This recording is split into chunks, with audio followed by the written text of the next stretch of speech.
ICQ Podcast episode 328, Homebrew Cat and Programming Cable.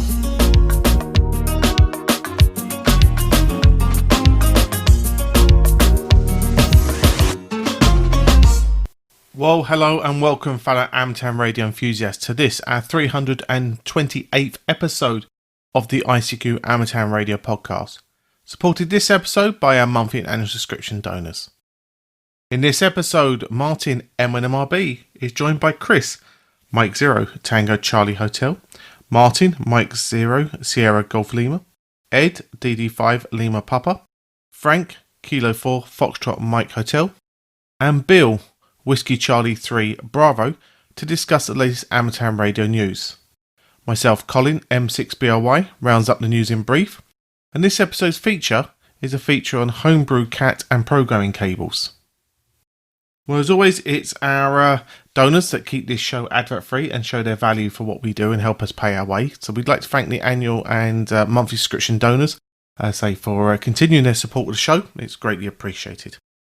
You can take part and show your value by visiting icqpodcast.com/donate. And our next episode is our birthday episode. It'll be our 12th year birthday. And this is always a great time to get involved with the show. So if you can consider us, we'd really greatly appreciate it. Now we head over to Martin, Chris, Martin, Ed, Frank and Bill to discuss the latest Amtown radio news, including 40 megahertz, a first on 40 megahertz, and ham radio saving lives. As always, guys, hope you enjoy. Well, hi guys, welcome to episode 328 of the ICQ podcast and tonight's news roundtable for that episode. Tonight I'm joined by Mr. Chris Howard M0TCH. Hi Chris. Evening, Martin. It seems like a while since I was on this last time, but yeah, evening. Good evening. Well, don't seem like a while to me. No? They almost mould. Every week seems to just mould in and suddenly I'm doing another podcast, but then I do every two. Exactly, you're on them all. I'm only on every other one, so yeah. Absolutely, yeah. But it doesn't seem that long ago since we did one. In fairness, also waiting to get me into trouble, Mr. Martin Rothwell M0SGL. Hi, Martin. Like you when you're on coffee, every week is just a blur. It all sounds like trumpets underwater. It certainly does. It certainly does. You don't know how right. Oh dear. Moving over to Germany, we have Mr. Ed Durrant DD5LP. Hi Ed. Yeah, hi Martin, hi everybody. And from my side, it seems to have shot by since the last one. Feels more like 2 weeks than 4 weeks. It always does, Ed. It really does. They come around so quick. It varies, but this time it's been, the time's flown by. Is that because you were on 2 weeks ago? I don't think so, was I? No. I lose track. Yeah. That was Edmund, not Edward. Close enough, Ed. Yeah. Come on, behave. Sorry. Okay. Moving over the other side of the pond, two presenters from over there, Mr. Frank Howell, K4FMH. Hi, Frank. Hey, glad to be here. I have to be careful how I welcome you, Martin. Last time I said I was dancing in the streets, and Ham, who lives 30 miles from me, texted me when he listened to the podcast and wanted to know if I was playing that song by Martha and the Vandellas. So I'm here. I may not be dancing in the streets today, but I'm happy to be here. Well, that's good, Frank, but as long as you didn't video it, because somebody will put it up on YouTube. Oh, dear. And last but not least, Mr. Bill Barnes, WC3B, with his new call sign. It's been a few months now. But anyway, good evening, everyone. Yeah, Leslie's happy as well. So, yeah, that's it's all good. Well, I just finished my coffee. You've just finished your coffee. Well, I'm not sure I'm allowed anymore. Okay, guys. Our first news story, there's been a contact between Ireland and Slovenia on 40 megahertz band. So, Ireland will probably one of the first to go with 40 megs. 8 meters, I believe it is. So, I think this is, nice, but I don't know how the rest of us are ever going to get on this unless we use transverters. What do you think, Frank? Well, it's about 2,300 kilometers roughly from the middle of Ireland to the middle of Slovenia. And I think it's really cool. It's just another victory for those, what do you call that, Bill? FT Stupid 8. Yeah, FT Stupid 8. I have to unmute. So all in all, you say it's a good one. Now, Ed, you're over there in Central Europe, and in Germany, you sort of seem to have a love-hate relationship with 4 meters. Do you think you'll ever get this band? I have this band, 40 megahertz, 8 meters, not for a long time. 4 meters, we're now on the same footing on 4 meters as we are on 6 meters, is that it gets renewed every year now. So that changed a few months, end of last year, which was a big improvement. And we also got a little bit more of the band. So, but on your question about needing transverter or whatever, any of the SDR rigs like the IC7300 or probably the 7100 as well, but I'm not sure, from ICOM and some of the other ones from Flex and other people, I suspect they will work on these frequencies. I remember when it was announced that Ireland got this, and they didn't just get this 8 meter band. They got basically everything from 10 meters to 4 meters. There's no way we're going to get that over here, but I think it's great that they did. And I think some of the equipment we've already got will already cover this band. I wonder what the people in Slovenia and where's the other country? Lithuania and Ireland. I wonder what equipment they are using. It'll no doubt be in the magazines at some point. But the fact it was FT Stupid 8 and FT Stupid 4, but there's no reason. It's sporadic E they were talking about. There's no reason it couldn't have been sideband as well. It was. Hang on, they did get sideband as well. 5 and 5. Yeah. So, it was basically, it doesn't mention CW here, but certainly CW would have been possible as well. So it's all good news. We get another band. And as we're going to Solar Cycle 25 and the sunspots start getting better and better, these bands are going to be more interesting to us as well. And good on them making this contact, and good on Ireland for getting the band in the first place. But as it didn't come through the ITU and the WRC, I think it's going to be very rare which countries have this 8 meter band. Oh, time will tell. Yeah, certainly will. Certainly will. Now, Bill, looks like everybody's now referring to FT8 with your trademark. Yeah, I'm a trendsetter that way. Yeah. So what do you think? This is my favorite one of the night because it's DX, guys. It's DX, man. It's on 40 megahertz. The thing from the blog post that I liked was Ireland, Lithuania, and Slovenia have access to this band. And so they got, Ireland to Lithuania, then Lithuania to Slovenia, and then finally they got the Ireland to Slovenia contact. And yes, it was FT8, FT4, JT65, and then sideband. Sporadic E, 1,660 kilometers, I guess, on 40.680 megahertz, which is, really cool. But interesting to note, I want to bring this up because this is something, a little nugget in there I saw. 40.680 is in the middle of the ISM band, the Industrial Scientific Medical Unlicensed band, and they noticed a lot of interference from digital noise. No kidding. Probably every IoT device in the country's on that band. It's probably like our 900 and what is over here, Frank? 915 or 912 like ISM band, and the 2.4 gig ISM band. It's just a wasteland of IoT junk now. But good on them. I hope they encourage more activity. I hope more people get to experiment with this. And maybe, just maybe, someday, luckily, some other countries will get access to the band. Yeah, it'll be interesting to see what happens. Martin, we haven't got this yet, but would you be prepared to modify any of your rigs for this? I don't think any of my radios would go there. I've got a 7600, but I don't think that would do it. It's sort of widebanded as much as it would go. I don't think it would transmit there. I'd probably have to look at using a transverter. Am I that interested? Well, we've got so many. No, I don't want to say anything against it, but we've got so many bands that we don't use as it is. I can't see people jumping to try and give us any more bands. I'm interested to know what it could do, what the difference is. You could do with 8 meters that you can't do with 6 or 10. We know that 6 has almost VHF and HF properties. What can 8 do that's different? Again, like you mentioned, I'm interested in what kit they were using. I guess, some of them may have been using a transverter. And the other question I've got is, what is 40 megahertz assigned to in the UK?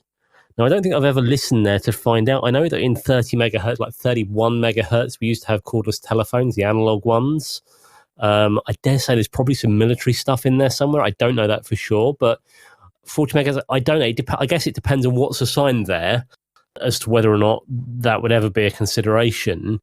And also, bear in mind when more countries come online with things like this. Now, bear in mind we've got neighbours just over the water transmitting potentially high power on 40 megahertz. If they're interfering with things in the UK, does that put pressure on like the likes of Ofcom to say, actually, do you know what, 40 megahertz is now becoming no use for what it's currently assigned for because of all the interference coming in, meaning that they will either move whatever is here away and perhaps give it to the amateurs, or put pressure on Ireland's regulator, whoever they are, and whoever else to say, hang on, guys, maybe you shouldn't use it. I don't know. I'd be interested to see, though. Yeah, I think it's an interesting one, and as more and more we get more and more noise, maybe the opportunity is to move up into some of these other VHF bands above 10 meters. But if only there was a solution to noise, like banning PLT devices. Oh, sorry, did I say that out loud? I don't have a problem with that.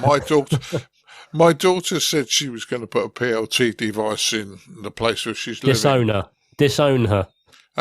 Her mother, Mrs. B,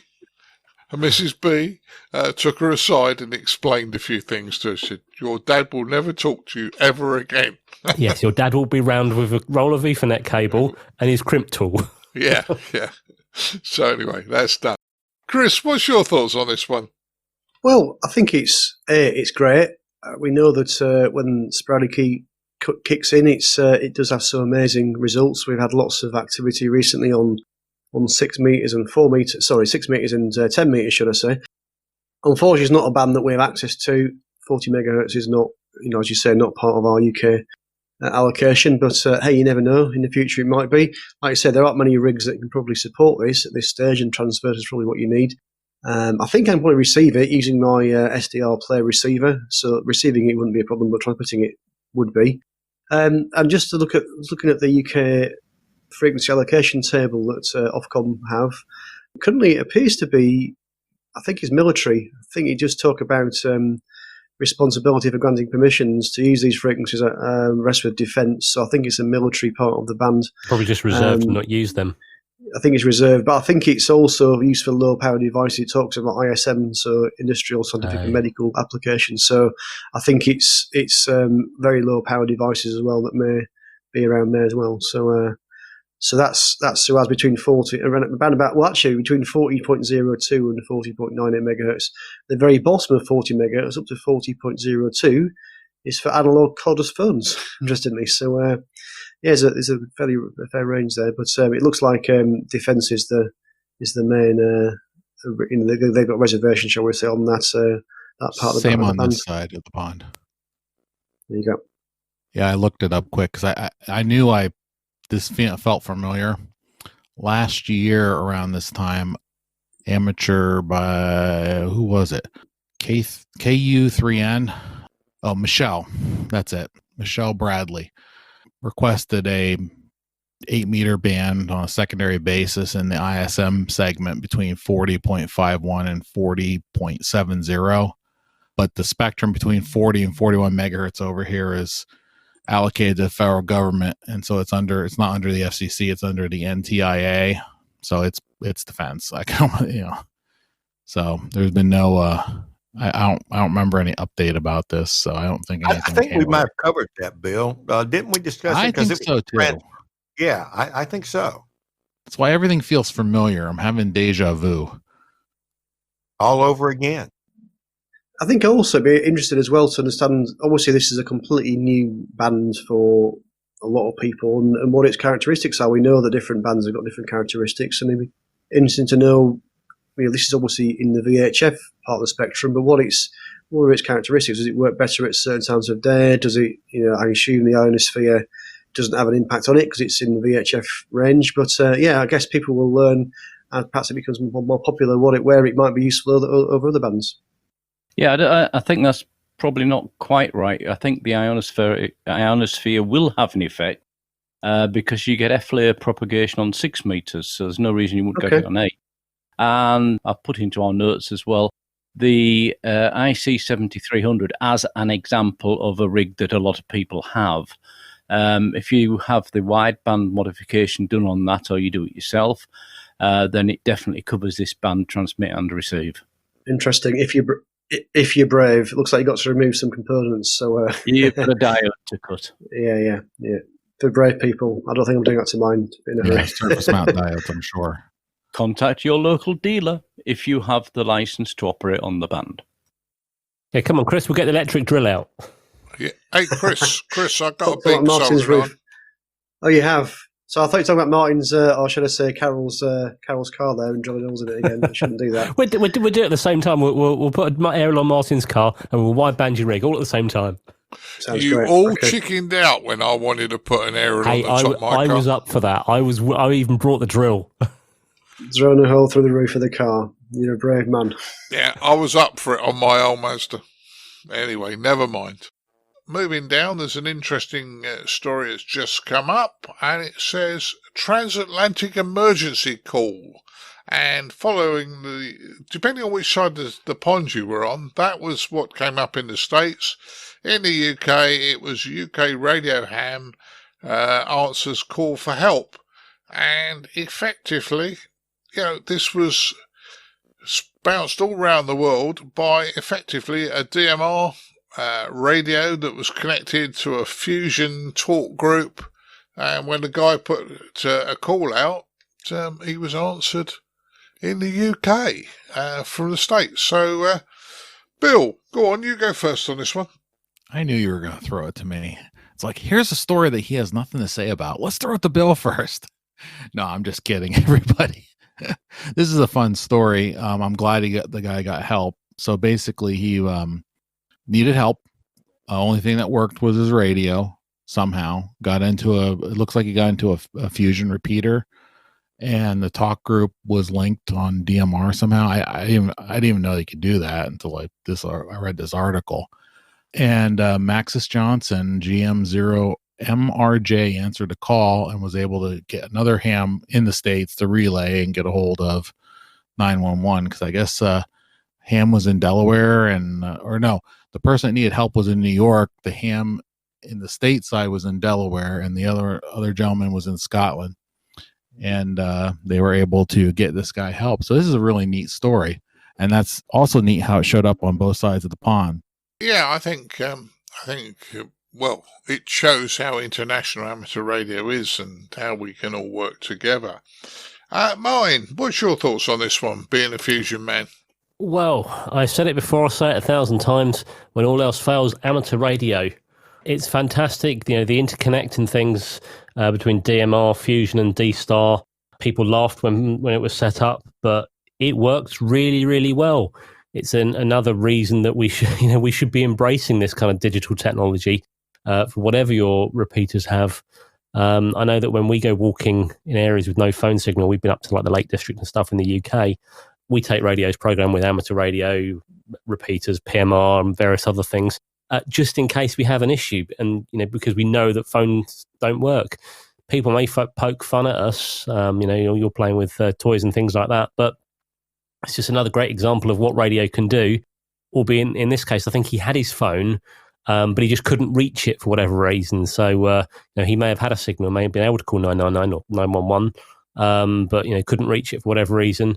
So at least he had the common sense to pick up his radio and shout for help. Another great thing of what we can do with it.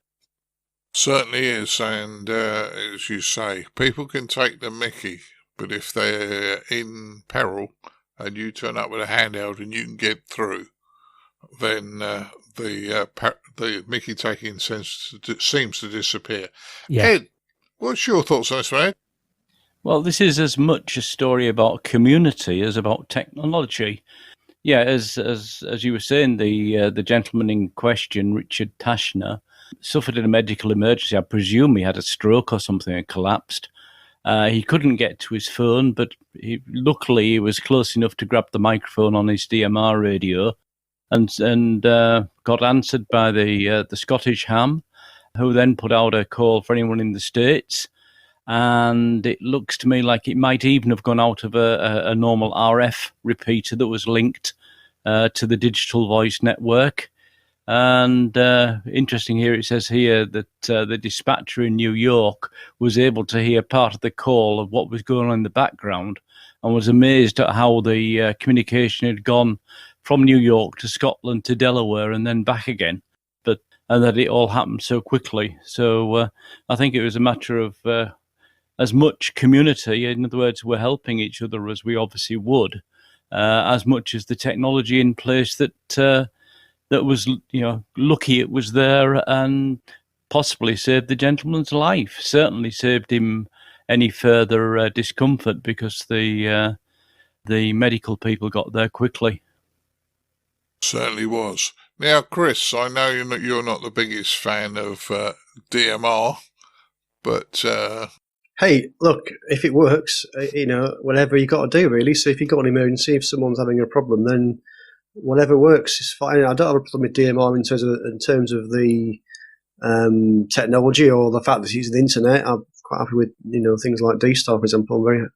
It's more just it's a bit complicated. That's all. But no, I mean it's great. The fact that this guy was able to get some help, the fact he used the radios to do it is great. It means that he got some help, and it doesn't matter to me what the technology was. I suppose the only slight complication would be how he would then get help. I suppose if it's somebody in the UK that's responding, how they'd actually know how to contact the authorities in local to where the guy had the problem to be able to actually then get him some help. But it sounds like he managed to do that. So well done, and it's glad it all worked out.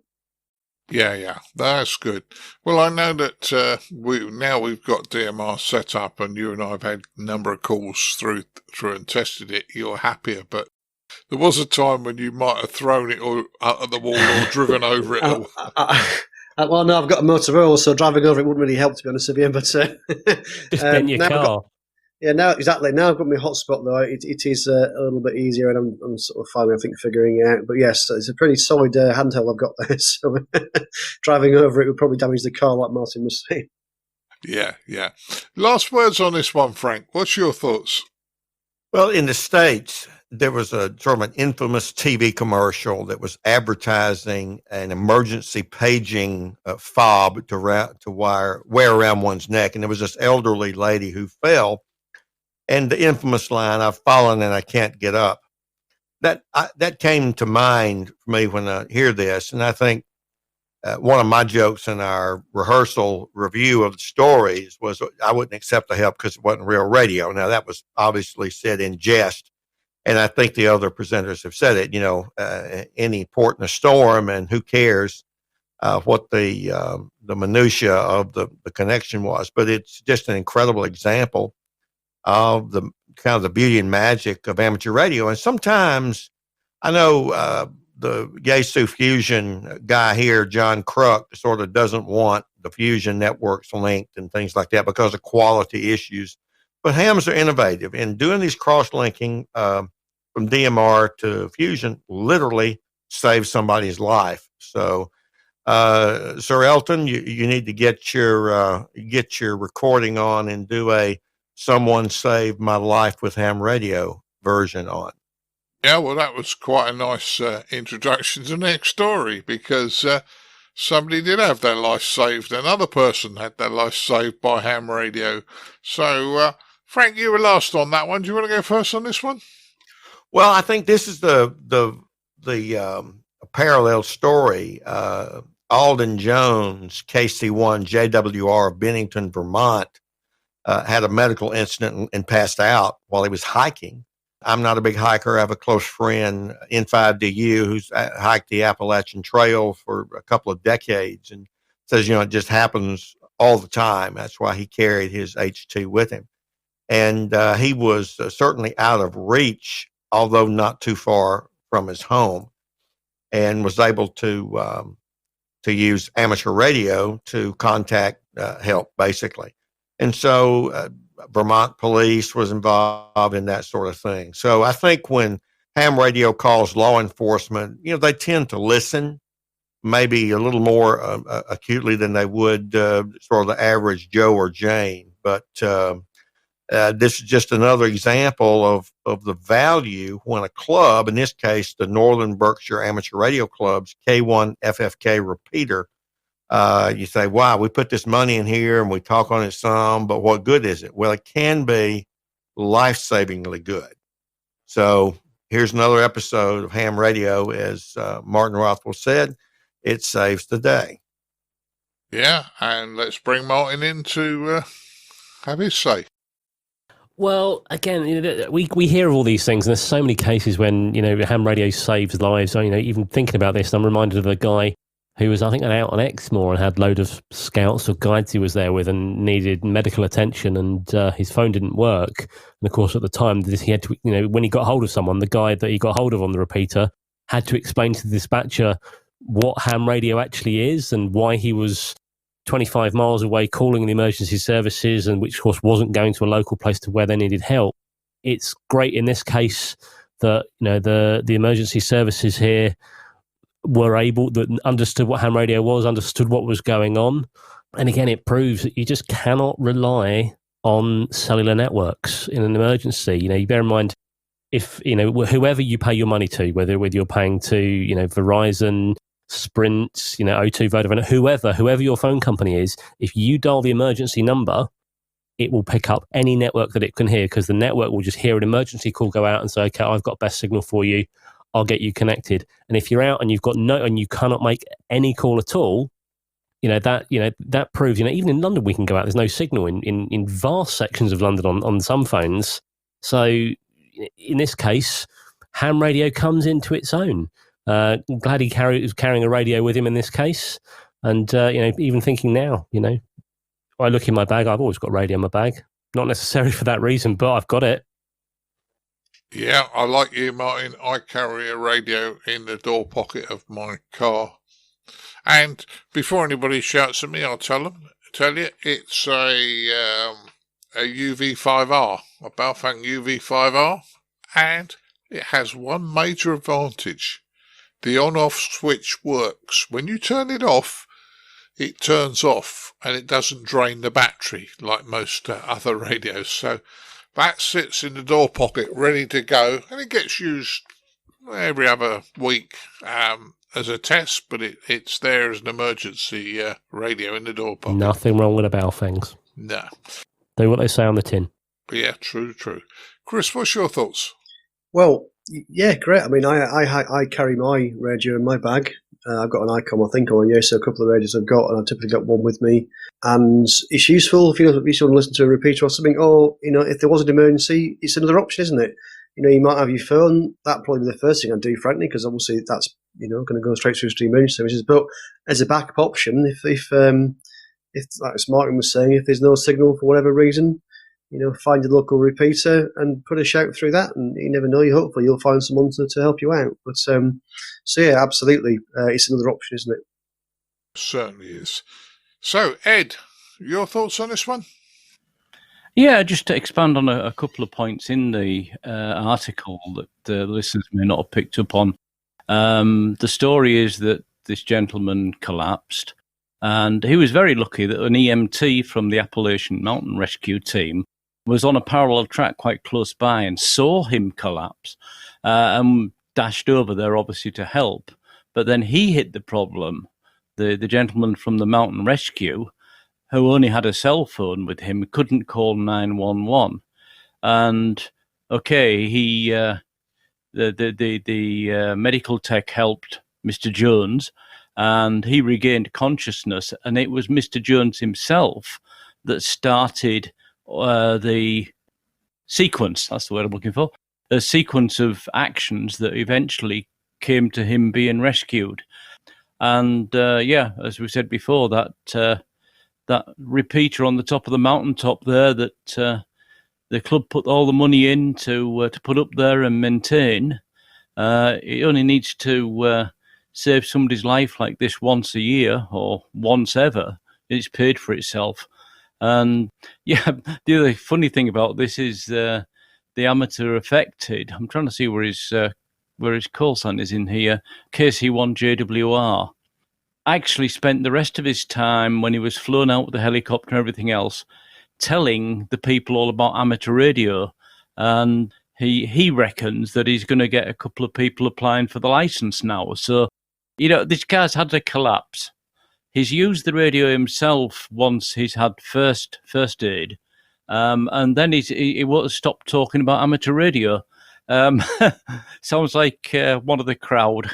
And good on him for doing that. And the other point that we've already mentioned, the fact that the dispatchers in the US know what ham radio is a very positive situation. And I think in Germany or in the UK, I think we'd have that problem where we'd have to explain, first of all, who are you?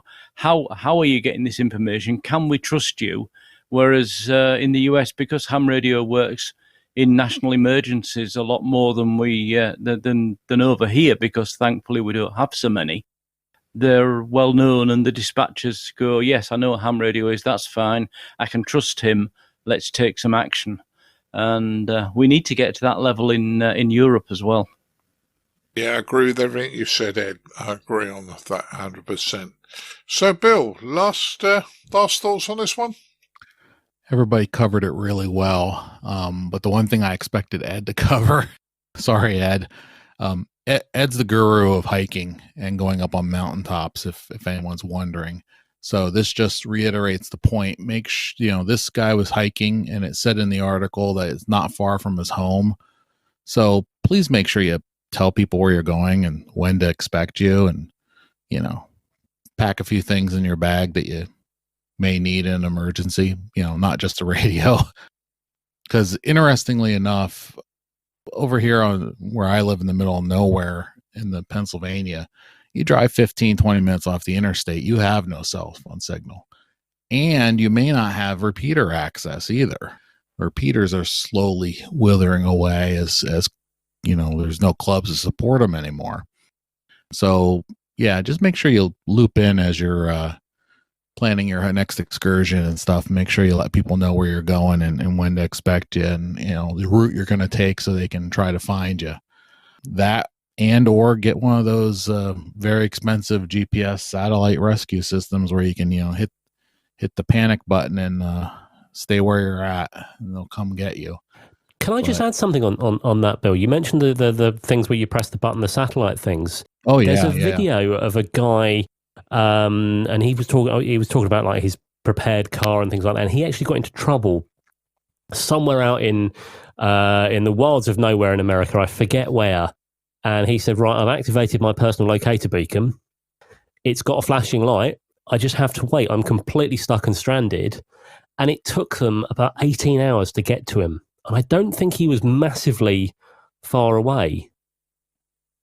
No, as far as I know, it does take a significant amount of time to get people. But I mean, I don't want to sound weird or anything like this. But there's places in the country where you don't think you're very far away, and you're hundreds of miles away from an emergency room. Or I guess that's the difference between the UK, because you can drive the width of the UK in a couple of hours.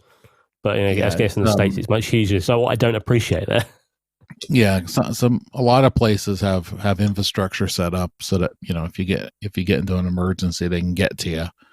But that's not from sea to shining sea. It's very diverse across the country how that goes. But it's just another tool in the tool bag, especially if you're going to activate a soda summit. Just make sure people know where you're going and stuff, just in case. When to expect you back. Yep. Yeah, good suggestion, boys. Good suggestion. And yeah, Bill, your country is phenomenally big.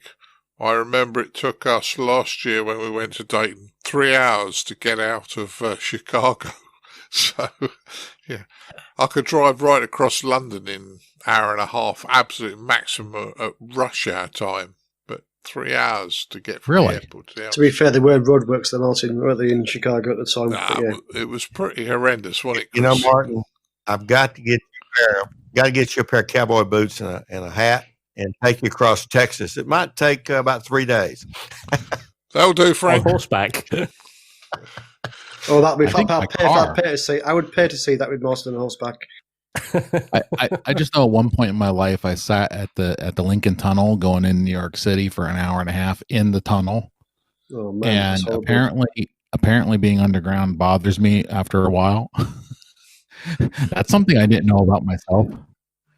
Well, you know, guys, you've got me doing all sorts of things, and I think there are 1 or 2 videos around which I hope never come to light too often. Hey, yeah, the rope bridge, and other bits and pieces you and Martin have got me into. About that one. I do the horses, yeah. Can I just point out, it was you that wanted to go on the rope bridge, though, Martin. You were the one that asked for that. Yeah, but I was on the film, wasn't I? Yeah, I didn't expect you two to film it, though. Okay. We just helped. Well, real quick question: proper rope bridge or a wire rope bridge? No, it was like three lengths of rope between like 2 points, and Martin had to go on the central rope and hang on to the outside too. It was a Scouts thing, but it was. I think it was designed for a Scouts thing. I think it was designed for the weight for a Scout. So when Martin got on it, it was a little unstable, wasn't it? I think because Martin's not 12, are you, Martin? There were a few naughty words as well that might have been repeated. All right, we maybe ought to put a link to that sometime round about Christmas. I'll let maybe it's on there somewhere. Poor thing. Yeah, there's also another naughty video of me electrocuting Neil with a Mega, but that's very funny. Yeah. Anyway, sorry, we've digressed phenomenally. Next news story: National Radio Society of Ireland, the NRSI. They're setting up a new society. The IRTS is effectively the major society in Ireland, but we look as though we've got a breakaway group trying to set up there in Ireland, and I think you've had some conversations with them, haven't you, Frank? I have. I saw this on QRZ, and as you know, I'm interested in the term governance is inappropriate because these volunteer groups like the NRRL, RSGB, they don't really govern amateur radio. But when they have a formal relationship with the licensing body in a given country, they do sort of broker that governance.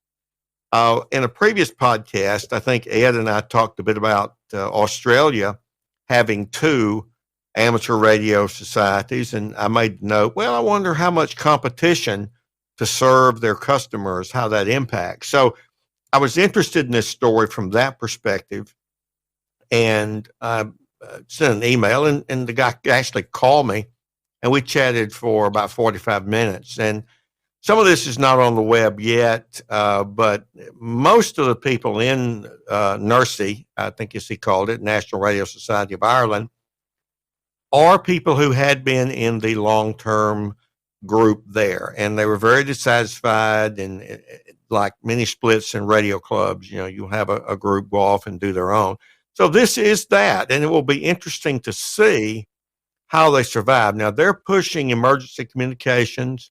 They have some formal relationships with government emergency response in Ireland, and that will be interesting. I think it's worth us watching and seeing how this group fares, because over the years, as I think we said in our rehearsal, the RSGB's had some upstarts who've tried to compete with them. The NRRL has had one even in recent years, the My Voice, My ARL Voice group, although they're more of a silent minority these days. We'll see what this does, and we'll see what impact, for good or bad, it has on amateur radio in Ireland. Yeah. But we have to realise, and certainly in the UK, well, at the moment, we have Ofcom. You have the FCC. You'll probably find the FCC are only going to deal with one organisation. The same as Ofcom are only going to deal with one organisation. Just as IARU See, that's the thing is the other one is recognized by IARU, which is why NRRC went to this other group for recognition. But your point's well taken, Martin. Yeah. Yeah, but I believe the IRU only recognise one society per country. Yes, that was my point. Whereas the regulators can accept and recognise multiple groups, as they do in Australia. Both RASA and the WIA are recognised by the ACMA, but the IARU recognises only the WIA, and in Ireland the IRTS. The NRSI, lots of acronyms here, is actually a member of the EURAO as opposed to the IARU. Right. So it's an interesting one, Ed. I think it's going to be, this one's going to run for quite a while, and it'll be interesting to see where it goes. Chris, what's your thoughts on this one? Well, yeah, kind of been covered already, really. There is, of course, yes, I think just mentioned there by Ed, the EURA, the European Radio Amateurs Association, although that doesn't quite spell that, but I think maybe it's in a different language. I was saying before, actually, it's at Frieshaven, so they're like an alternative European association or federation of associations for European, I guess, amateur radio organisations, and it'd be interesting to see if how that works and whether or not this is a member of that one or not. I'm not sure, but it's interesting how these splits happen. I'm not aware at the moment if there is currently any other association in the UK. Suppose if you were the regulator, you don't really want to be having to talk to multiple associations, multiple groups to negotiate things. I know in the UK that the RSGB handles certain things on behalf of Ofcom, so things like NOVs for certain things will be managed by Ofcom. By the RSGB on behalf of Ofcom, so they're actually helping Ofcom in carrying out their duties. I can't imagine Ofcom's going to want to have to deal with multiple associations. It makes their life more difficult. So I guess that's the reason why there are they only, I don't know about in the UK, I don't know about their official policies in the UK, but certainly the IARU only recognise one association per country. If people are not happy with their association, they could form their own, and that's what's happening here. And if you've got people behind you, I guess you could actually get the IARU to recognise you rather than the incumbent society. But that's probably quite a big thing to do, quite a big ask. But if you're really that unhappy, and I guess really it's political, isn't it? It's if you get that political, people behind you, then maybe you would actually manage to do that. But it's interesting. But I think it's quite political. How this all works. Certainly is. Now, Bill, have you come across this happening in the last few weeks? Seen news stories about this? Yeah, I think we had a news story. It might have been in the newsletter, which Colin puts out, which everybody should subscribe to. If they're not, you can subscribe for that on the ICQpodcast.com website. About this maybe it was a couple weeks ago, a couple months ago.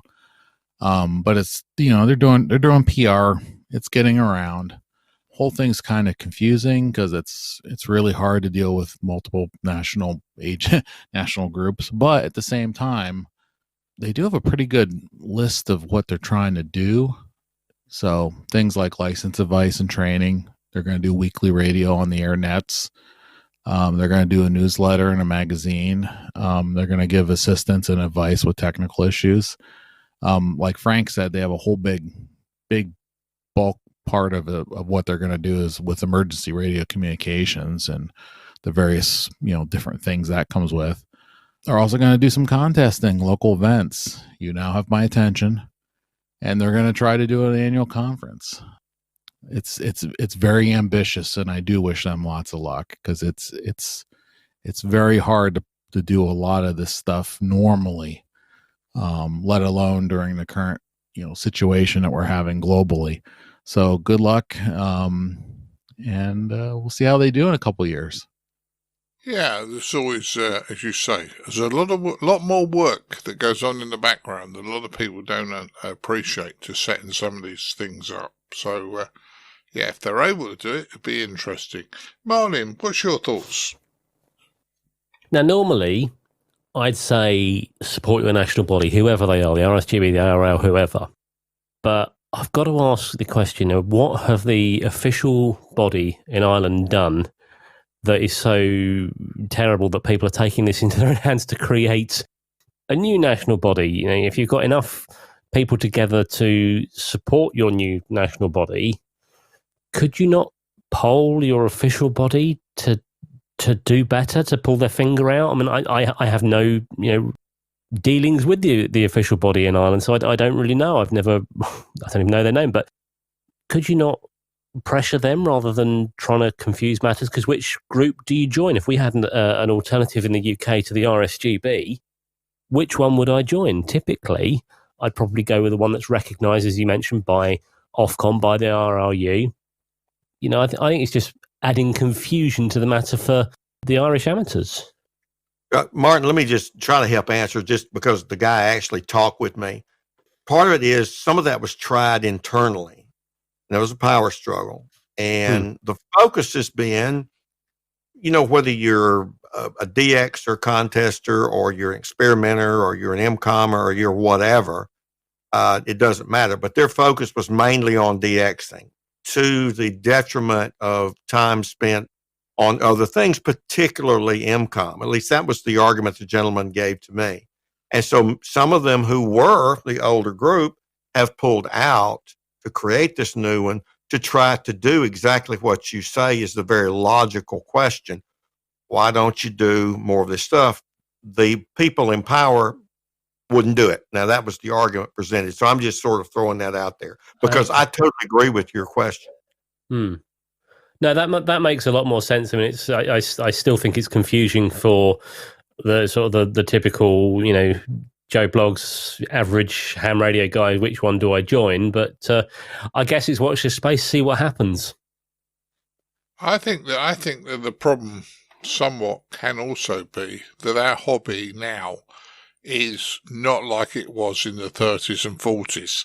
There is so much you could do in amateur radio. There are so many technologies. There's so many facets across the whole hobby that it's very difficult for a group to have expertise in everything and effectively find people that are interested in everything. And if you join a group and you don't find that they have the same interests as you, I assume you're therefore going to look for somebody else, aren't you?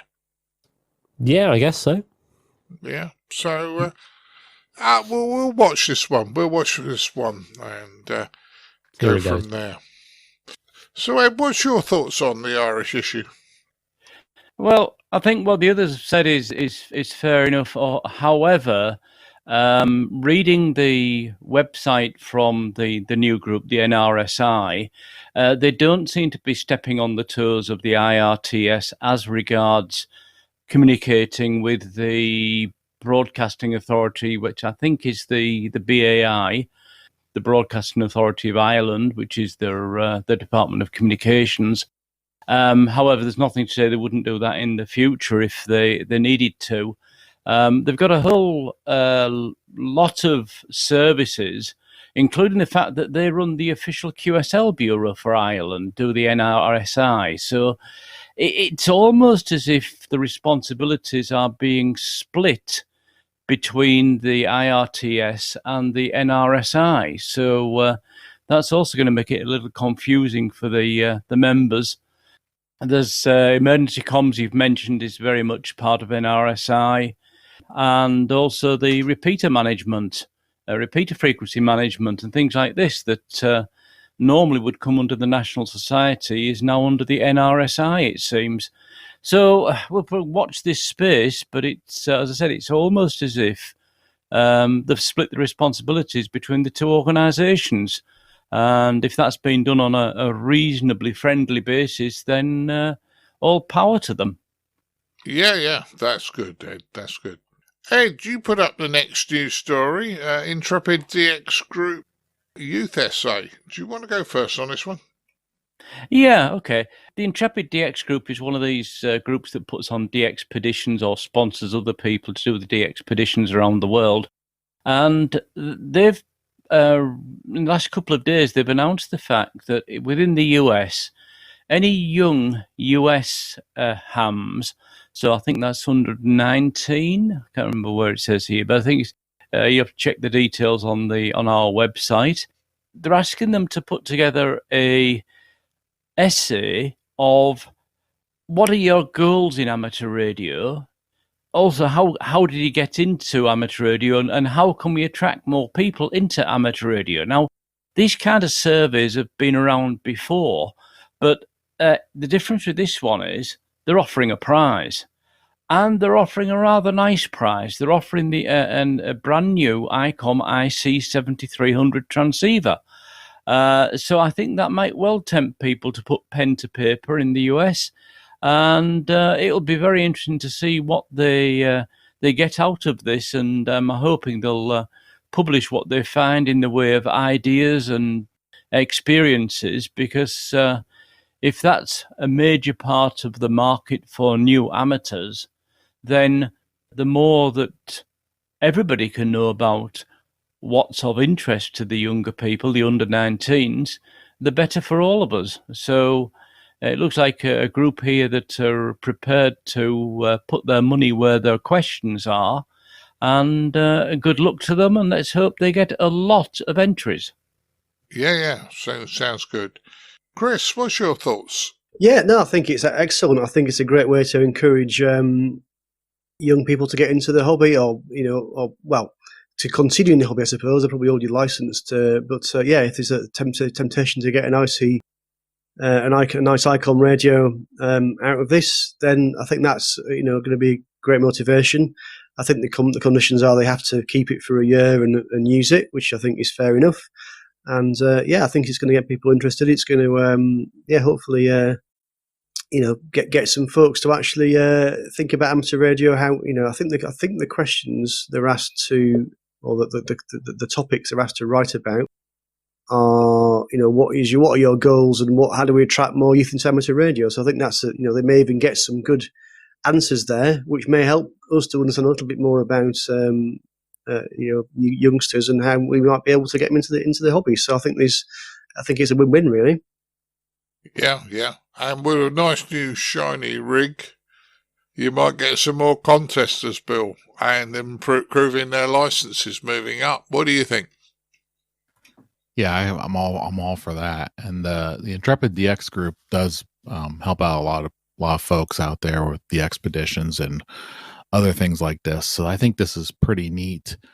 And I do wonder what they're going to come up with here and on these essays, and if they're going to publish them anywhere, because that could be really interesting. Likewise, U.S. radio amateur license holders age 19 or younger. I think that kicks Ruth out of the pool. I think she's slightly older than that, because I think she's a junior or senior in college. So can't email her after we're done recording saying, "Hey, apply for this." Fill out your information and put in an essay, because she's a really, really, really good writer right now. So she probably would have had a really good chance at it. But I like reading this kind of stuff. This is going to really help some young ham in America. So it's really good. Yeah, agree with you. And yeah, I know how old Ruth is. Well, she did tell us at the beginning of the year. So I know you shouldn't give a lady's age away, but Ruth did tell us she was 21 just after Christmas. So unfortunately, Ruth, you're too old. You join us old folks. Hi.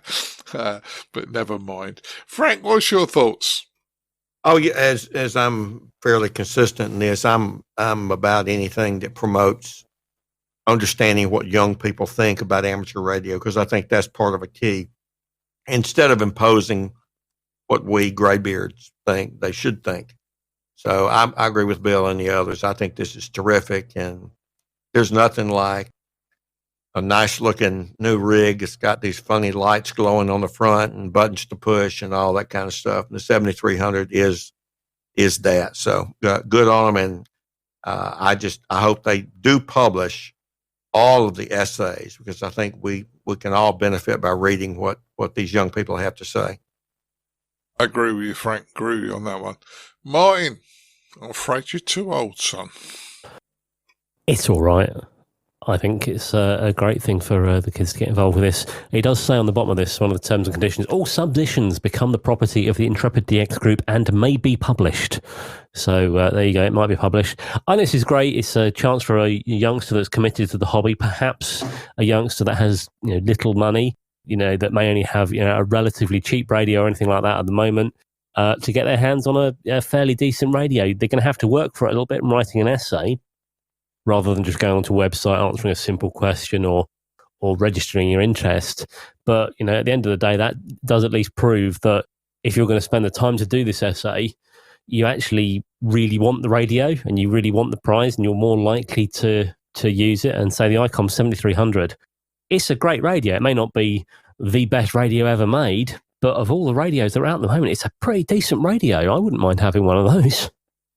Well, I've got to say, Martin, I know you and your lovely wife Emma said I've never grown up, so I still can't apply, even though I might not have grown up because I don't live in the States. So, well, you've got your American call sign, so you're a bit closer than I am. Yeah, just a little. I've only ever used it on VHF with a handy talk. No, that's a lie. No, that's a lie. Frank was about to correct me.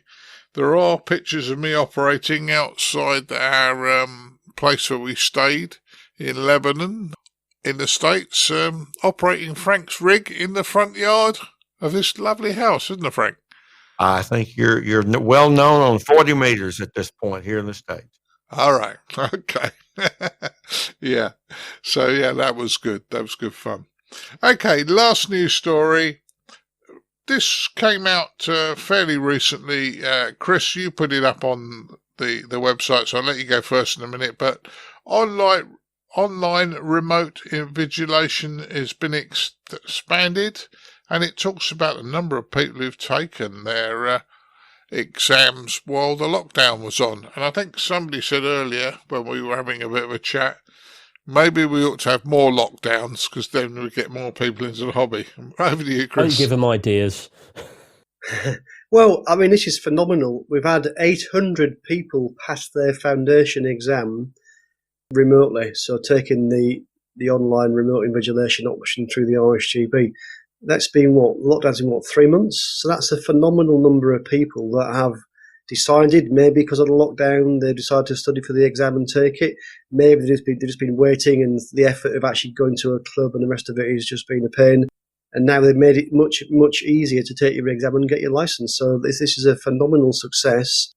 I'm hoping we've now got some enough listening to us on the podcast. It'd be great. We welcome them to listen to us. It would be great to get their views as well as to how that all went for them.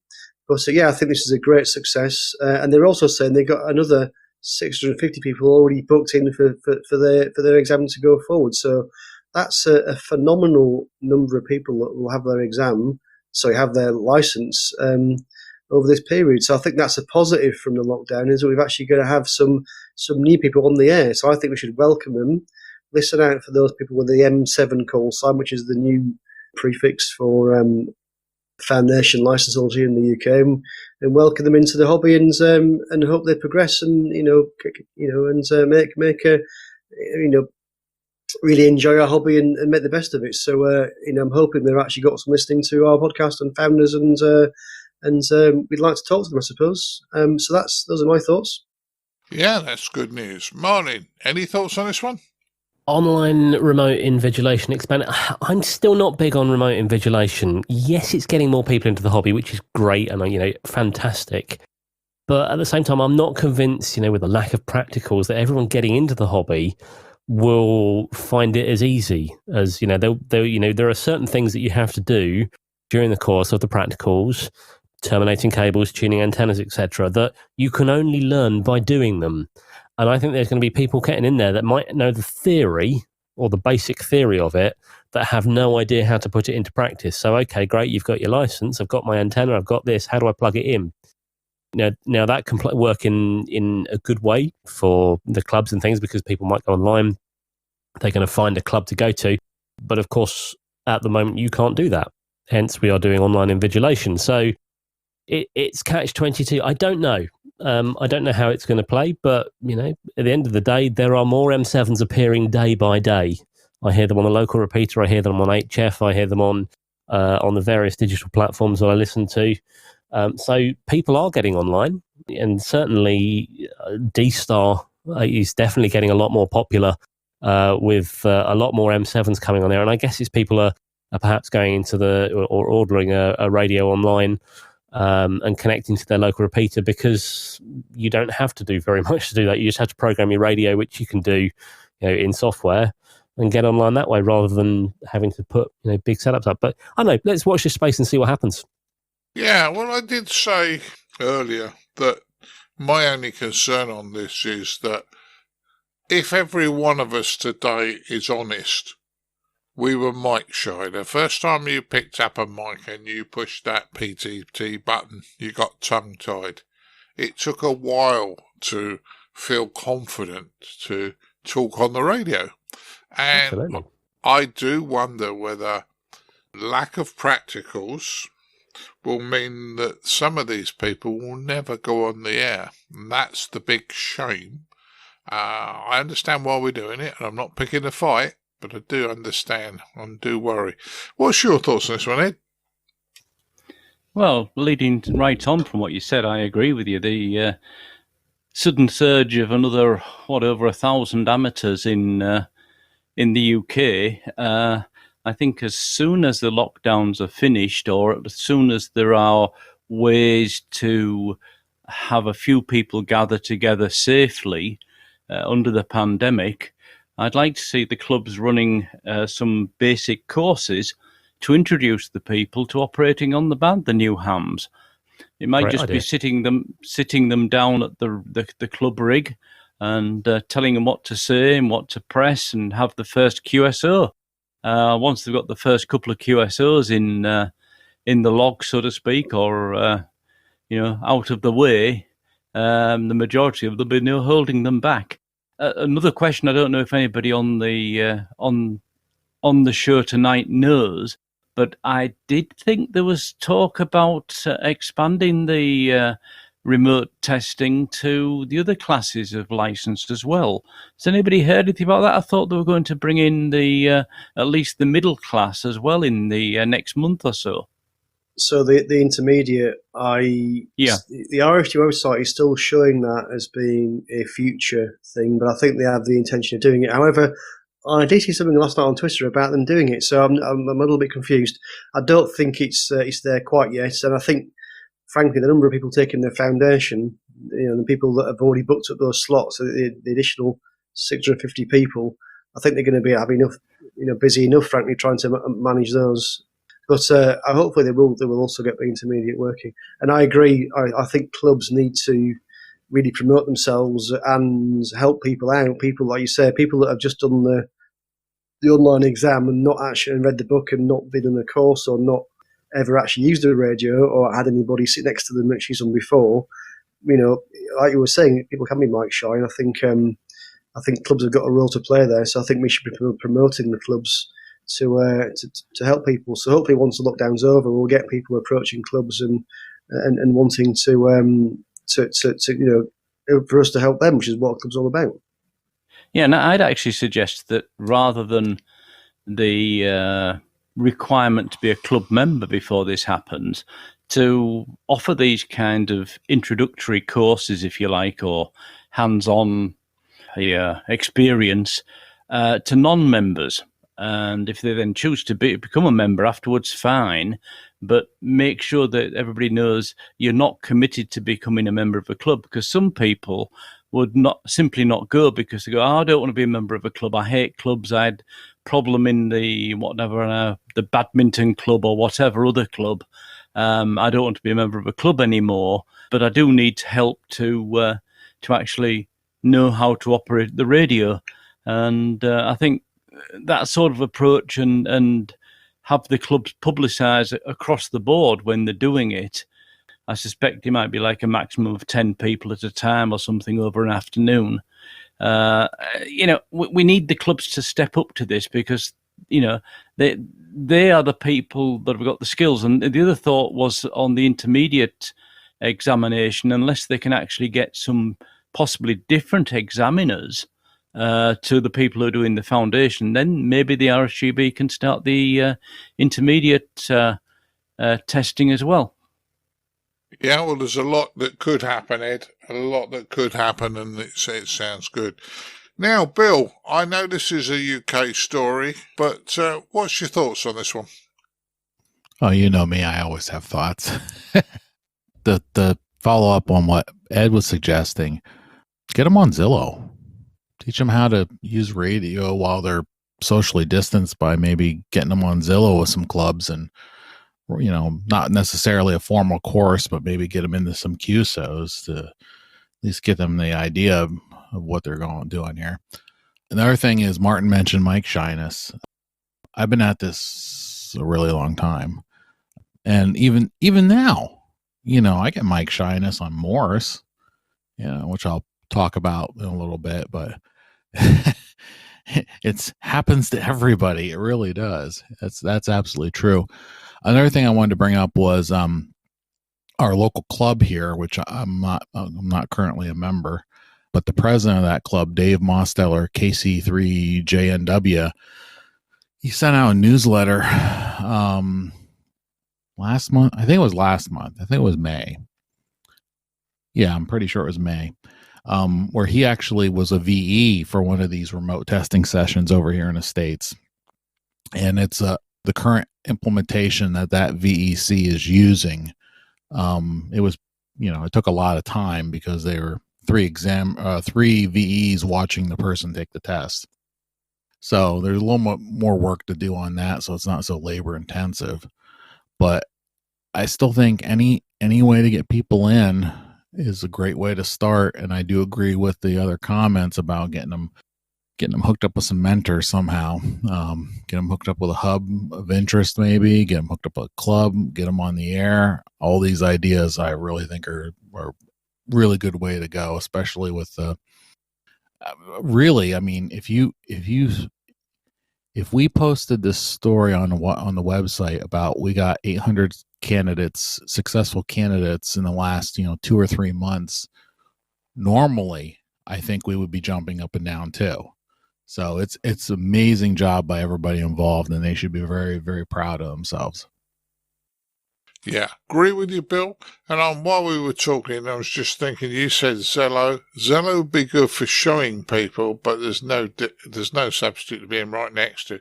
The only other thing you could do for operating, and this would work, is for somebody to set up a closed Zello group.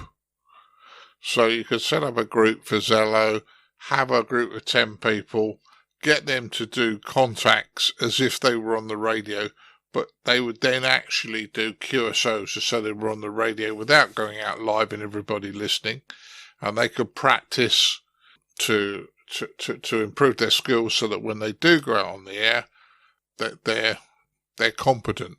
I kind of disagree, actually. I think you got your license, you pretty want it. Well, maybe some people do, some people don't. So I think I'm going to quote our friend Dan here, get on the air, essentially. I think if you put it off, you probably may end up not doing it. I think you get your license because you want to go on the air, hopefully. So the best thing to do is just to get on the air, bite the bullet and go for it. Yeah, okay, some people might need a little bit of practice, and yeah, something like Zello might be good for that, but I think just get on the air, just bite the bullet, and the sooner you do it, the better, really. Yeah, my only concern is that there are one or two of our hobby that are sticklers and will pick on a foundation license holder wrongly instead of offering them help. But never mind. Frank, last words on this one. I think it's been fairly thoroughly discussed, but I will add this. Just keep in mind, out of the pool of 800 and then another 650, say roughly 1,400 or so, they're not all alike. Some will be go-getters. Some will go to YouTube. Some will find clubs. And some will just kind of walk away eventually. And that's probably not too different than we have anyway, regardless of whether it's online or not. Clubs obviously play a great, great role. in this. I know in the Sutton and Cheam Club that several members of the podcast around London are members of, one of the relatively new members said he just sort of stumbled in, and the next time he looked up, he had reached the top class. And it was just a wonderful little statement by this gentleman. And it was because of the club. And he pointed out Martin. Don't anybody tell Martin Butler I said good things about him. But, you know, it was because it was being welcomed. And Martin, you hit the nail on the head. There are some bullies who will take advantage of newcomers. And I'll never forget the members of the Atlanta Radio Club when I was driving a stick shift car with a brand new HT in Atlanta traffic and trying to talk in a 2-meter repeater. Several of them who are friends of mine to this day, and we still stay in touch, were very kind to me. If they had been bullies, I probably would have gone to another repeater. But I think there's a lot of variability there. We've got a much richer environment, and the clubs or hubs notion is critical here. Clubs play a critical part, but we have far more outreach. And I honestly, self-serving perhaps, but it doesn't have to be the ICQ podcast either. Podcasts are a great way for new hams to learn because they can do it while they're doing other things. So I think it's a good story, and we'll see where it goes. But I don't have serious problems with it. I agree with you, Frank. But there's one thing I did disagree with you. You know, it's got to be this podcast because you guys got such a wealth of knowledge and great fun to be with. And I think it comes across that we do have fun. Right, that's the end of the news stories. So let's find out what the guys have been up to since the last time they were on. Now, I'm going to ask Ed to go first because normally Ed's been up mountains and soldering and all those sort of things. But don't disappoint me, Ed. Oh, I've been and done 3 activations. The first one was fairly straightforward. The second one was difficult, second 2, which I did in one day, was difficult because of the blooming weather forecasts. I spent nearly 10 days ready to go out the next day because the weather forecast said it was going to be great, only to get up and find it was pouring with rain constantly.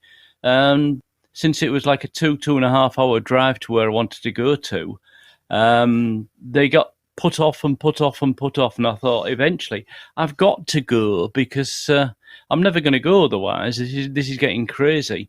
And I actually went down to the 2 summits that I would normally activate for the Friedrichshafen ham radio, which should have taken place last weekend, but was cancelled, as we know, because of the German regulations on all large events. So I actually got down there, did my activations. Beautiful sunny day.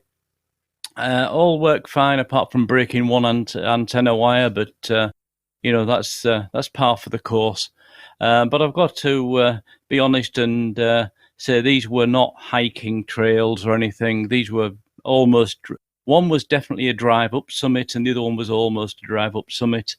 Apart from that, another thing you mentioned about Baofeng earlier on, I've been getting APRS working with my UV3R, which is the really small Baofeng from several years ago, and with my mobile phone running the APRS Droid software. So I can actually send spot messages to APRS through RF, through the 2-meter frequencies on FM, and that's quite a nice little thing. It's gone into the pack now that gets taken with me for SOTA activations. So if for any reason I can't get a cell network, I can do it over RF, presuming I can get to the digipeater. So that's me for this month, and round to whoever's next then, Martin. Yeah, well, that's glad to know you've been out and enjoying yourself. Bill, what have you been up to? About the same like Ed, actually. I only planned one SOTA activation, and my mother-in-law's farm is like 15 minutes from a almost drive-up summit. And the 2 times we were up there delivering groceries, the weather was not, I don't want to be on top of a mountain during a thunderstorm, so I called it off for now. We'll go back to it another time. But the other thing I've been up to, I actually work some FT8 on 10 meters of all things earlier in the month when it was open the one day, including an MI1 station and a 5 Tango 5 Papa Alpha, which I think I worked them on 17 meters as well. And then, of course, the most recent event that everybody's talking about is the North American ARRL sponsored Field Day. So I did that from the house porch and did it as a 1E, 1 echo. Ran so I set everything up when the thing started. So I put the antenna up on the soda mast, lashed it to the deck, got the radio set up, got the laptop set up, solar panel set up, and then kid stuff was going on. So I didn't actually get back to it till the evening. So Saturday evening I worked one CW station, one SSB, tried a bunch of FT8 and FT4. Spent a lot of time, gave up, went to bed, woke up on Sunday morning, and I'm like, I wasn't happy with the FT8 and FT4 melee because they weren't spreading out. They were all jammed in the one passband there. And it was just, high-powered stations calling over other high-powered stations, and decoder was going crazy and stuff, and I'm running 5 watts, and I'm just not getting it done. So Sunday morning, I got up and I said, you know what, self, I'm going to do some PSK 31 today. And I, had a great run. I cleaned out 40 meters in about 5 minutes. 11 minutes. And then I went down and cleaned out 20 meters. So that went well. And then, I went and did some stuff, came back, and then, tuned around the phone bands a little bit, and it was, pretty ugly still. Went down to the CW bands, and I'm still not, confident, secure, stable, all those nice words that you use to describe one's mental state when it comes to my letters and numbers at any kind of speed. So I had, the mic shyness only on CW. But I ended up, when everything was said and done, I worked another 20 CW stations, because I'm pretty good at copying 1 delta, 1D in Morse. Okay, I got that. And I would, sit there for a while, and I had a little scratch pad here, and I was writing call signs down, and I just basically went through and was like, okay, I copied the same letter, 4 or 5 times. That's just probably the call sign. So God only knows how my accuracy will end up being at the end. But that is the most plain, by far, no questions asked, the most Morse I've done in, forever. So we're making some slow progress here.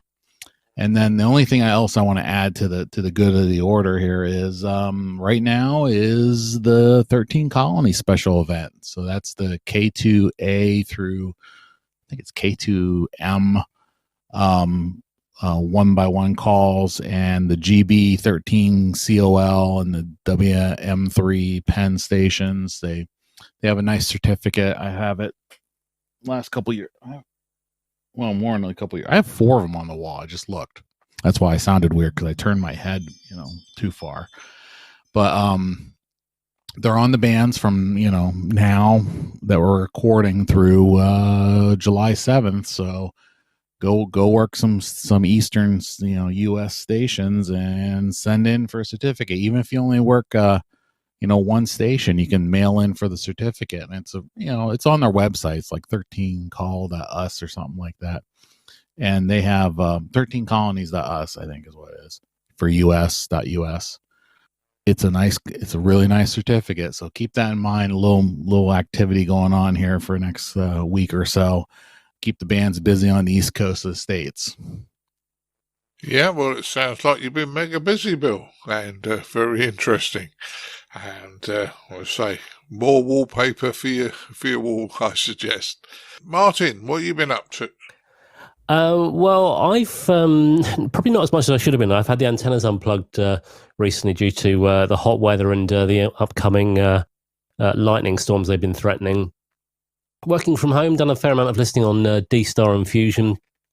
Also been reconfiguring the home broadband again. So I mentioned last time that I put a new Wi-Fi system in.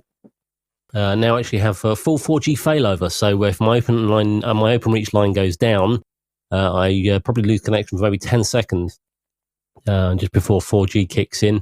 Also been answering some tech questions on Facebook group, or trying to help out some people on there. Most have been met with, thanks very much for that. But one bloke did get upset when I asked him if he'd pop the idiot diode.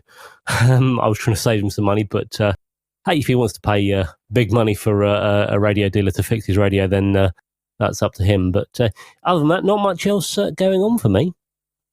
Well, as always, mate, I know you're fairly busy, so as I say, glad to hear you've been busy there. Okay, Frank, what have you been up to in the last few weeks?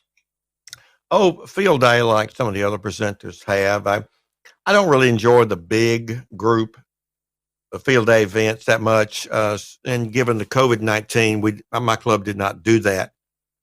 So when a friend of mine, Mike N5DU, invited me out to his farm southwest of town, I was glad to do that. And we had another, only licensed for a month, Newham, who's very tech savvy, works in the IT industry, came out. So it was three of us. We didn't set the world on fire. We had about a little over 250 contacts or so. We did a 2D station, QRO on sideband into a Carolina Wyndham wire antenna, and a 33-foot vertical on digital. We started out like Bill did with 5 watts on my little Zygu 5105, and we made a few contacts, but it got pretty messy with the concentration. So we switched over to an ICOM 7200, ran about 40 watts, and made just a lot of contacts.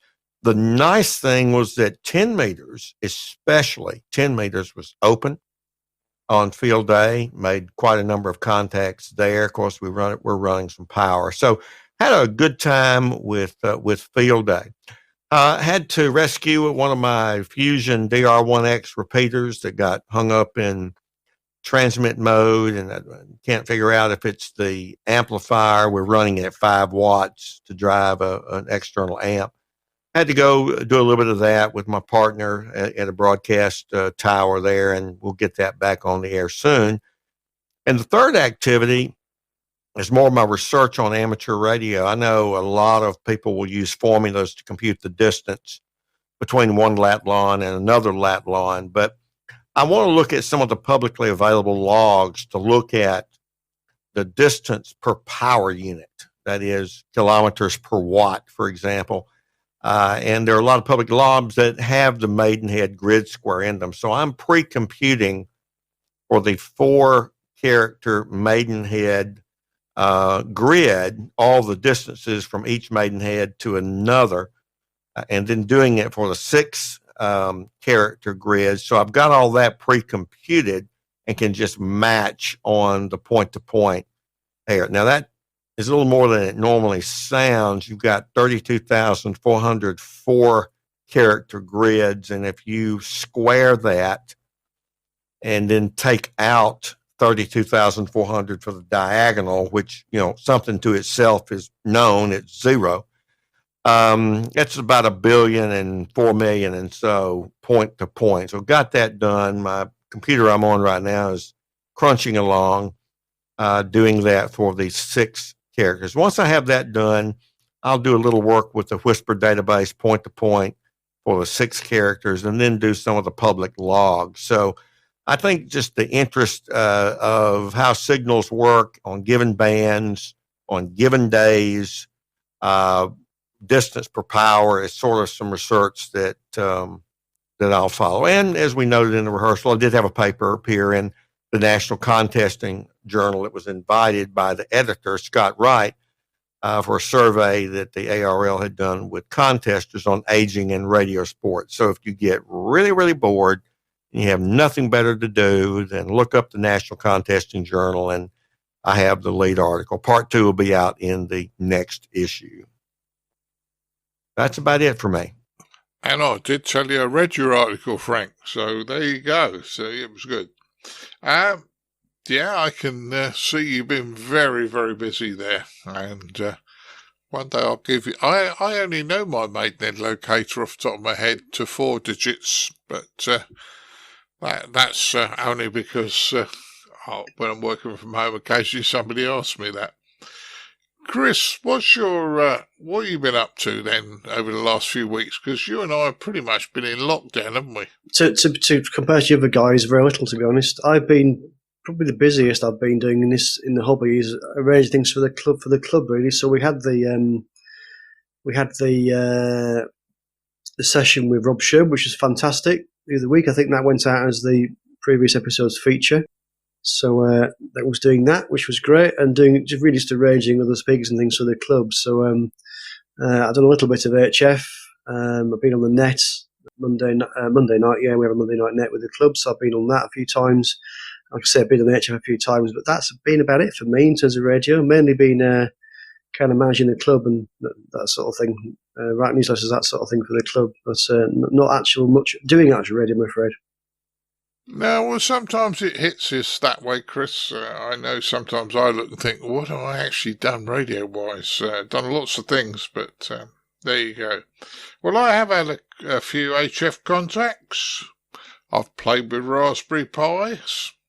And at the moment, I'm fiddling with an Alinco shortwave receiver that has also got SDR. So it's a standard shortwave receiver, but you can drive it as an SDR. So I thought I might have a play with that. That's something I'm playing with. Had a few 4-meter contacts in the UK, 4 meters FM. Occasionally I put that on the car and work a few people, so that's good fun. I must thank Rob Sherwood for his talk last podcast and his talk with us at the Sutton and Sheen. Rob's a lovely guy. I found him very, very interesting, and it's a shame we couldn't have spent longer with him, Chris, because he was just a very interesting guy. I'm booked to do a talk in 2 weeks' time. I think it's the 14th of July for the Dover Club. I believe it's the Dover Club anyway. It's a Zoom chat, and they've asked me to give a presentation on the ICQ podcast. So not sure how many people are going to turn up for that, but I'll be around doing that one on the 14th. So if you are interested and you want to join that group, email me, Martin at icqpodcast.com, and I'll forward it on to the organiser that you want to be part of. Right, that's pretty much what I've been up to. Well, we've all been pretty busy, so I'm going to say thank you very much for joining me, guys, and wish you all 73s. Cheers, guys. 7-3. 7-3. Cheers, all. 73. Yeah. And don't forget, guys, we'll catch up with the rest of the podcast following this. Hi, Mrs. B here.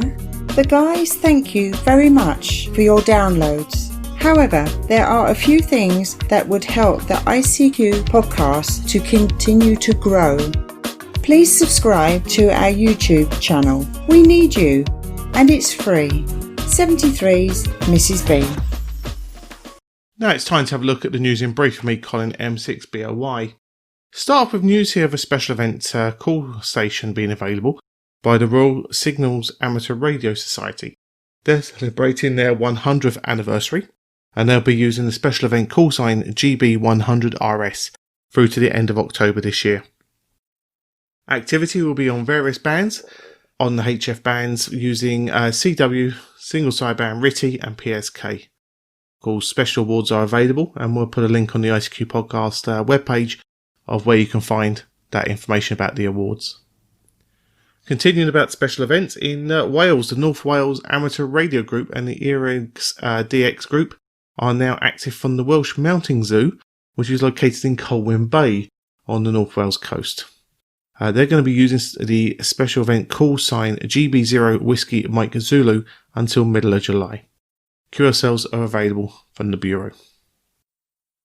In Norway, the National Amateur Radio Society, the NRRL, are creating a vision and action working group.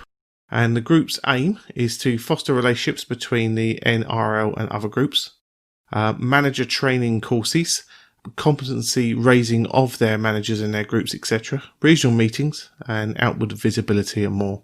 So interesting news there that, I say, the Amateur Radio Society in Norway are looking to extend their reach in their area. Right, well now we head over to our feature this episode, and the feature this episode is on Homebrew CAT and programming cables. A thought-provoking feature. As always, we hope you enjoy.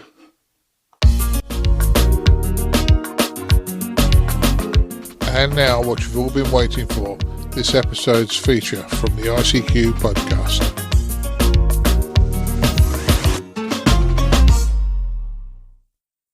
As licensed amateurs, we always experiment.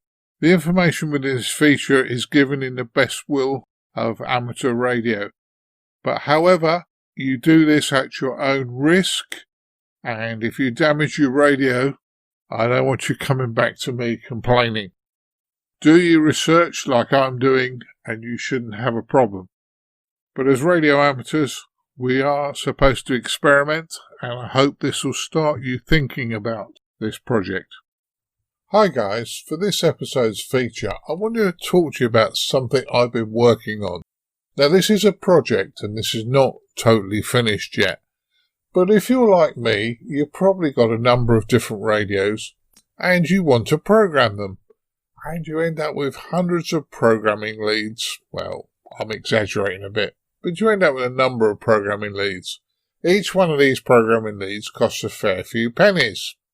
Now, suddenly I thought, well, why are we doing this? There's got to be an easier way. So I started surfing around the internet to see if there was something else I could do. And I came across Charlie's website, Charlie M0TCH. And Charlie now lives in North Lincolnshire, but I have mentioned Charlie's products before because Charlie's written a lot of very, very interesting software that we've covered on the podcast over the last 12 years. So when I came across Charlie's website on this one, I thought, you know what, this is going to be good.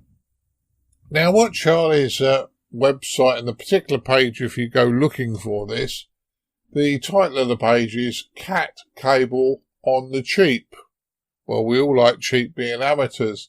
But what he's actually done here is he's used his brain a little bit and allowed us to talk to devices with a very, very simple board. Now, this is a board, an FT232RL board. Now, effectively, you plug it into a USB connector and you get a RS-232 at the far side off pins.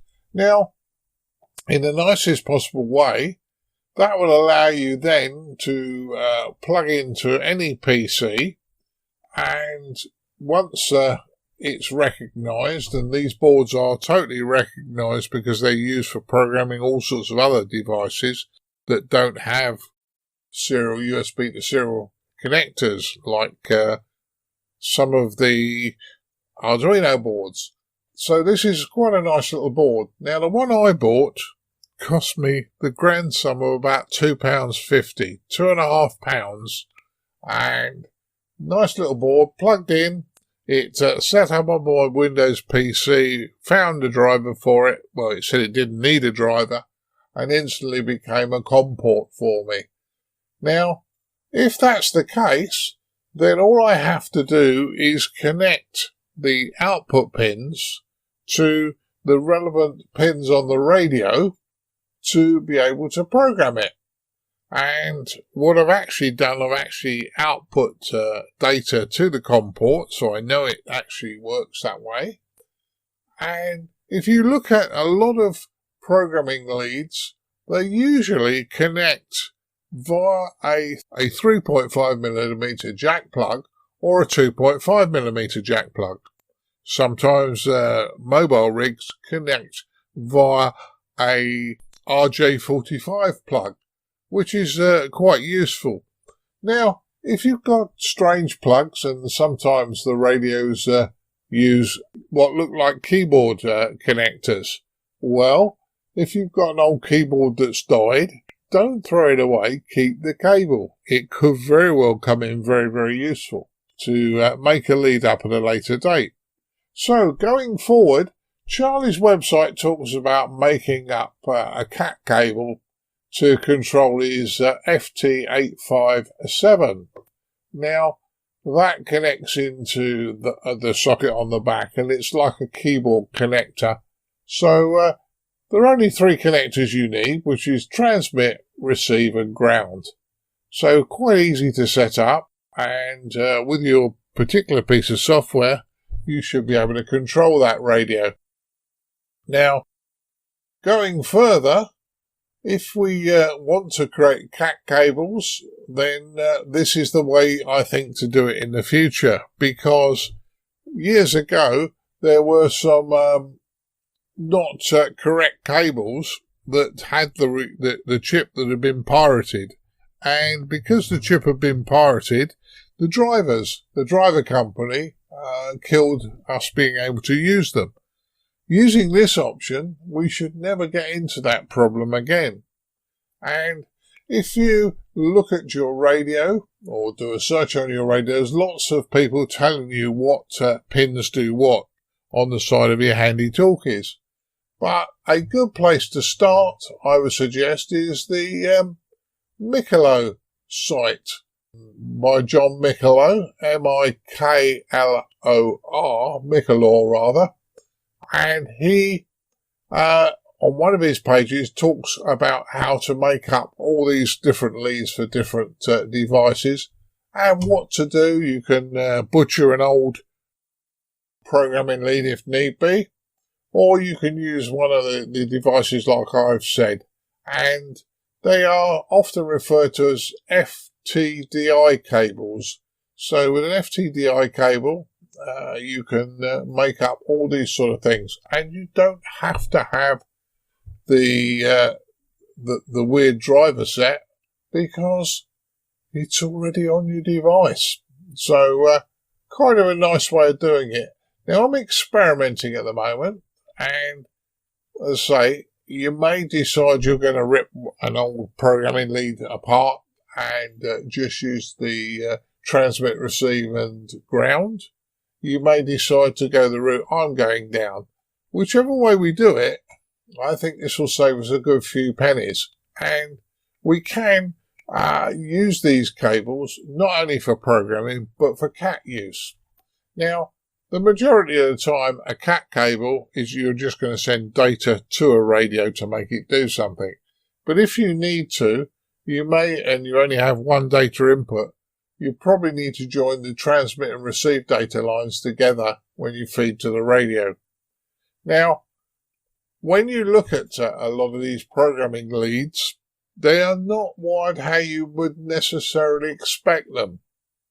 Often, they're wired up completely different, and for argument's sake, you may find that what you think is a ground pin might be your receive and transmit data. So, look at your radio and find out how the radio uses the interface on the side, if it's a 3.5 and 2.5 millimeter jacks, to make sure that you understand. Don't just look at it and go, oh, that must be Earth, because they may very well catch you out. But once we've got this done, and where I'm going on this one myself, is I'm going to make a little box with this little board inside. I'm going to output it to a socket. Now I'm thinking at the moment of a 5-pin DIN socket, because that's what I'm thinking of. And then I'm going to make up external leads with a 5-pin DIN plug to whatever connector the radio requires. And I believe this should work. As I said, it's experimental at the moment. But if I do it that way, the advantage to me is I only have to build the lead for the radio end, and I'm not going to get stuck with somebody saying, oh, that's a pirate chip in that programming lead, therefore I'm not going to install the driver. So lots of things are possible. And, with Chirp, as a programming software, I'm sure we can program pretty much any radio we want. This is a fairly short feature, and hopefully it's just giving you some ideas to go away and think of out what we can do with this. But I reckon it'll work. And looking at it, there's information on how to program any tones on the air, at any time mobiles on the internet. There's also, as I say, Mick Lowe's website will give you all sorts of information how to use or butcher different other leads to make them useful.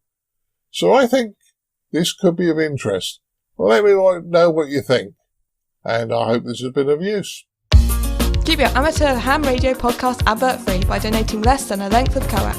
Visit www.icqpodcast.com/donate now. For all the news, links and information, visit www.icqpodcast.com. Well, Dad, thanks a lot there for your feature this episode on the programming cables there. Certainly very thought-provoking and certainly something to get people thinking maybe about a part of the hobby that sometimes I suppose you just take for granted, but certainly is enlightening for people to think through the ideas you came up with. Yeah, well, the other thing was, Colin, it's not only a penny saver, but if you make things yourself, and a lot of us amateurs do, if you make things yourself, you do get a certain amount of satisfaction out of, I did that. So, it was a concept, it's something I'm working on, I've shared it before it was completed, but it's hopefully given you enough interest to be able to go ahead and experiment yourselves, guys. Yeah, no, certainly, and I'd agree with you there. So, as I say, hopefully, guys, you've got something from that. Which, as I say, let us know your feedback in the usual ways by visiting icqpodcast.com and fill out the contact us form, so you can let us know your thoughts there. Now, following on from that, we've got a couple of bits of feedback from our last episode, which was the episode with Rob Sherwood, November Charlie 0 Bravo, and he was talking about transmitter performance, and both bits of feedback are the same. So feedback came in from Harris Leck and also from Frode England, Lima Alpha 6 Victor Quebec, and both of them are seeing if we could make available the slides on Rob's presentation. They were very grateful to Chris Howard, our colleague, as they from the Sutton and Sheen Club. They've allowed us to link across to the video of the chat. So we're going to include that in the show notes for the episode 327. And we'll also put a link to that as well on the website, where you can, so if you're signed up for the newsletter, you'll get that link coming through to you to the YouTube channel to view those slides. So hopefully, guys, that will get that for you there. So, and I've just spotted Harris's call sign, K9 Romeo Juliet. Guys, that will be available for you from there. Right, well, unfortunately, no donors this episode. New donors, should I say, monthly and annual subscription donors kept stuff at free. Our next episode is actually our birthday episode. We'll be celebrating our 12th birthday, so we'd encourage you to do your bit and help us celebrate our birthday. We have our annual birthday donation we always do every year, but the one thing I would like you to seriously consider is the monthly donations. They really do help us pay our way, and as I say, the new recording solution is cost us a few quid extra now, so anything we can pick up on the monthly donations to help cover that, we would really appreciate. So to do that, all you have to do is visit www.icqpodcast.com/donate, and as I say, whatever value you find in the show and you'd like to help out, send our way. We greatly appreciate it. We need to thank the guys who joined on the round table, Dad. Chris, Mike 0 Tango Charlie Hotel, Martin, Mike 0 Sierra Golf Lima, Ed, DD5 Lima Papa, Frank, Kilo 4 Foxtrot Mike Hotel, and Bill, Whiskey Charlie 3 Bravo, for taking part in the news round table with you there, Dad. Just wanted to touch base here as well, just for wrapping up the show. Is there anything else we need to be thinking about over the next fortnight, Dad, until our next show that you think we might need to let people know about? Well, I must admit I've forgotten that it's 12 years this month. I only signed up for 12, Colin. Oh, dear. No, it wasn't 12, was it? It was 10, I think. 10, No, but in fairness, it's been a great ride. We try wherever possible to improve what we're doing. We've hopefully got other people now potentially lined up to do features with us. We're just waiting to hear from them. And in fairness, we've always said this is for amateurs by amateurs.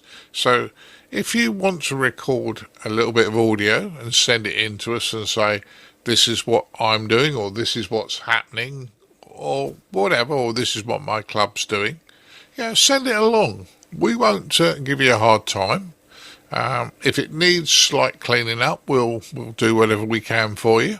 And in fairness, people are interested in what all amateurs are doing, the same as we're as equally interested in what you're doing as you may be what we're doing. So, that's where I think I come in on that one, Colin.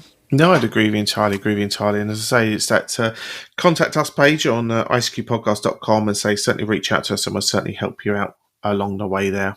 Right, we'll say the other ways of getting in contact with us, our Twitter feeds at Colin Butler and at M1MRB are all available there to catch up with us. There's the Facebook group as well, where you can keep in touch with what's going on over the next few days and our next show. And of course, the email newsletter is a great way of having the latest news stories, etc., delivered to your mailbox. We send that mail out usually sometimes twice a week, depending on when we get new content. And the most important thing is, guys, is that we don't sell the list and we don't put advertising in it either. So you say it's a very clean list to get involved in. So feel free to sign up for that on the ICQ podcast website. As always, there's the YouTube channel as well. If you want to reminisce about the idea of going to Hamfest and seeing their interviews we've done in the past, very easy link to find us at youtube.com/ICQ podcast. So you can certainly check us out there. Right, well, that just about wraps up everything. As I say, I know it's very important that we look after Mrs. B at this stage, and I'm going to ask you to make Mum a cup of tea and hopefully find her a chocky bicky as well to go with it.